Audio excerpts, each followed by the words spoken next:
Hello everyone, it's Naomi here. I'm back after 6 months. Good to be back.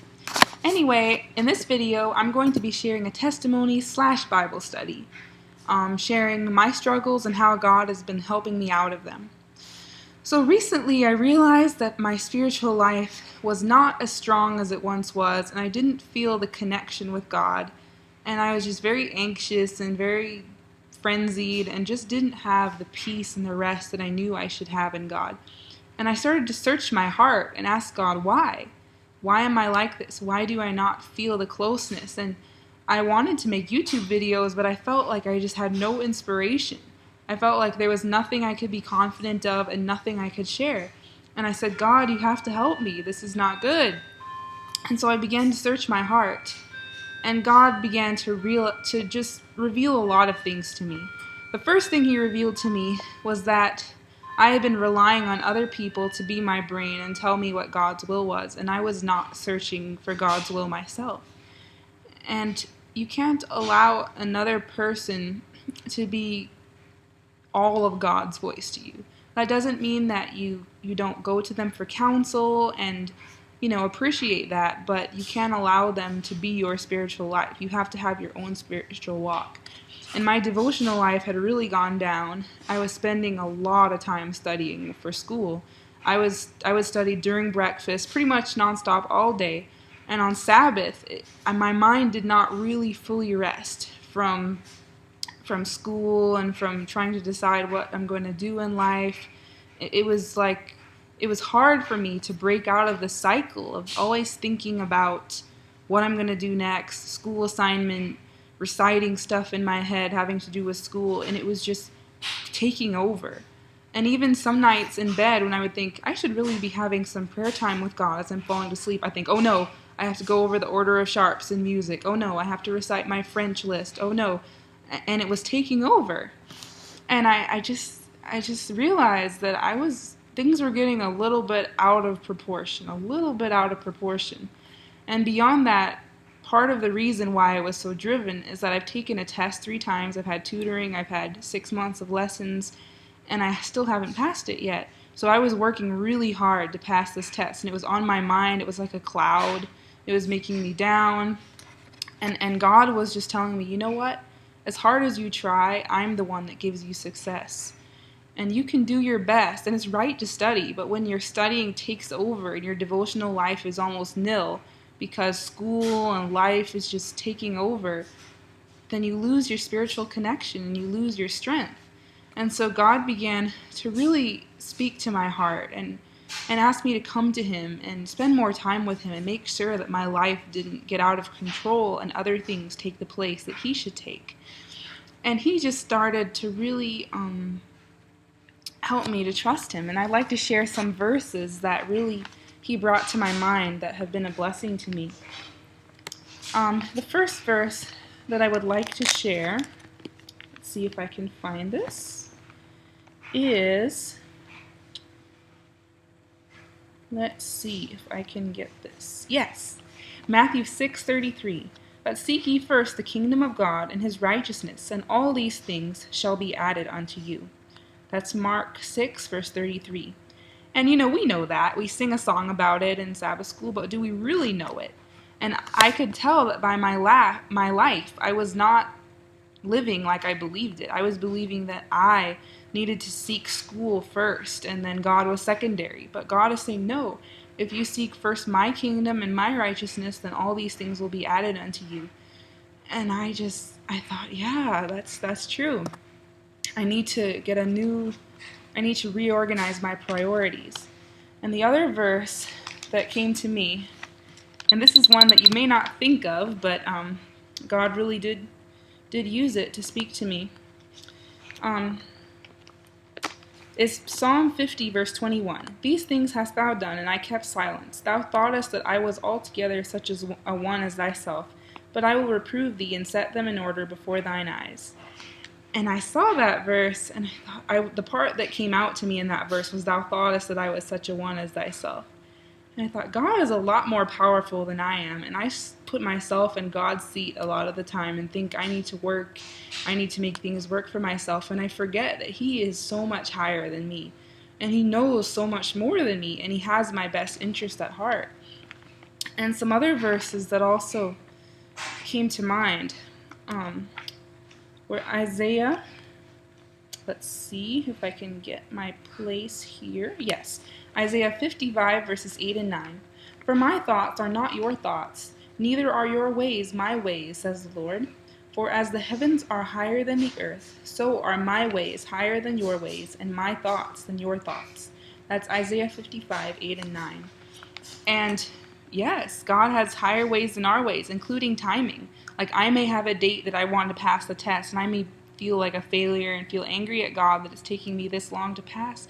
But God knows why. Maybe there's people that I needed to meet in the process of going through this, experiences I needed to learn, things I needed to learn about myself that I wouldn't have learned if I hadn't gone through this. And so I'm learning to be patient and to realize that God really has my best interest at heart, and he's not cheating me, even though it may seem that way.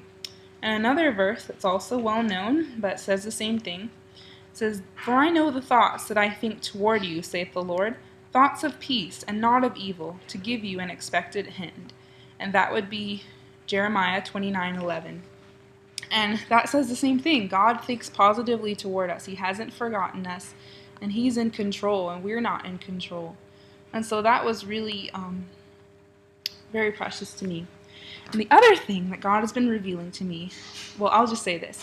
Because of my health issues, it's very tempting to me to want to choose jobs, not on the basis of whether I can do my best in that work or that's where God wants me, but because of the monetary rewards.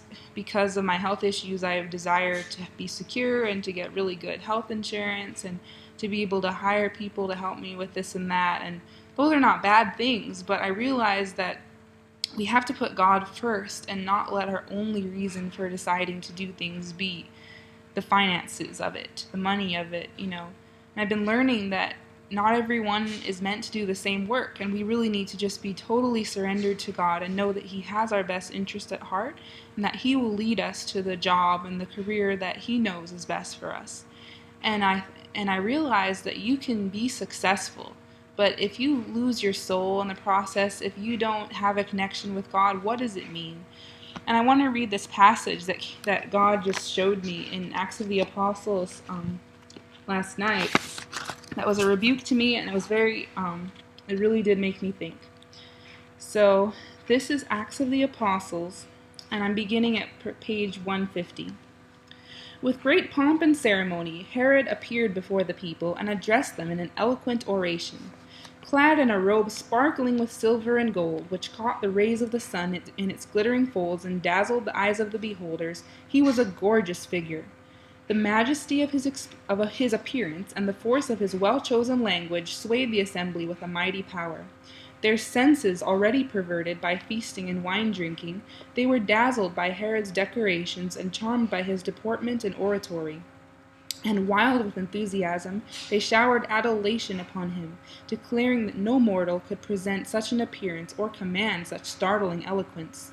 They further declared that while they had ever respected him as a ruler, henceforth they should worship him as a god. Some of those whose voices were now heard glorifying a vile sinner had but a few years before raised the frenzied cry, "Away with Jesus! Crucify him! Crucify him!"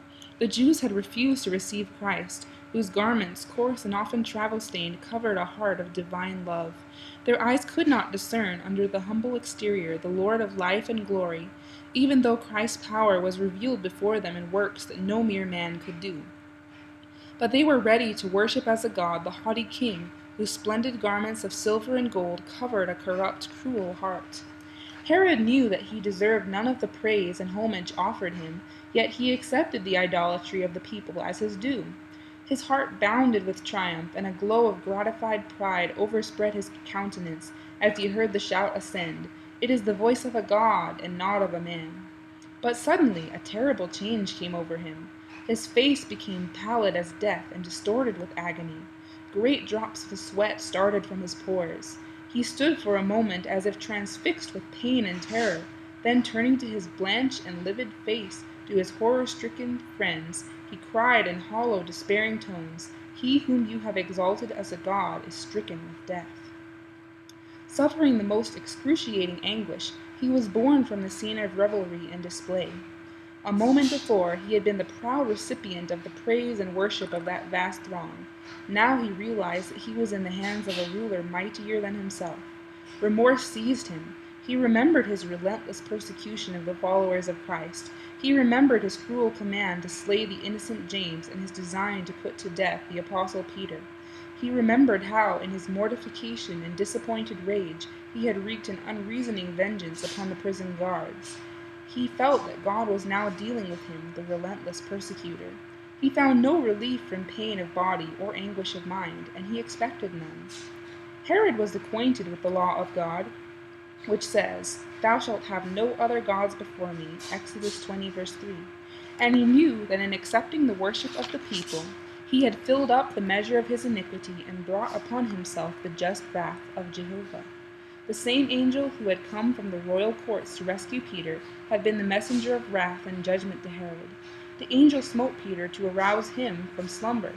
It was with a different stroke that he smote the wicked king, laying low his pride and bringing upon him the punishment of the Almighty. Herod died in great agony of mind and body, under the retributive judgment of God. Now that is a terrible passage, I admit. But what it came to show is that Herod had two problems. He knew a lot. It said that he knew what the commandments said, but knowing apparently is not enough. You have to surrender to what you know, and you have to give your heart to God, and he hadn't done that. And Herod had been very successful. He had what the world had to offer, and he had a lot of money. The people were praising him, but he didn't have salvation. And God was just talking to me and telling me, are you going to choose a career without my help? Are you just going to make yourself a success in this world? Or are you going to put me first and let me be a part of your life and allow me to lead and guide you to the place I want you to be? And another verse that came to me on that note that I want to share. Let's see if I can get this here. Next one. Over. Yes. Is Mark 8, verse 36. For what shall it profit a man if he gain the whole world and lose his own soul? And verse 37. Or what shall a man give in exchange for his soul? And so God is just reorganizing my priorities and helping me to remember that He is in control. He is the giver of true success, and true success is found in knowing and following Him. And so it's been a battle, but I feel like I've been coming out of my spiritual valley, and yes, I'm still going to be studying hard for school, but now I'm going to make Him more present and welcome His counsel and spend more time in His Word and not allow my school activities and job searching activities to take over the place where He needs to be in my heart. So I hope this has been a blessing to you, and have a great day. God bless. Bye.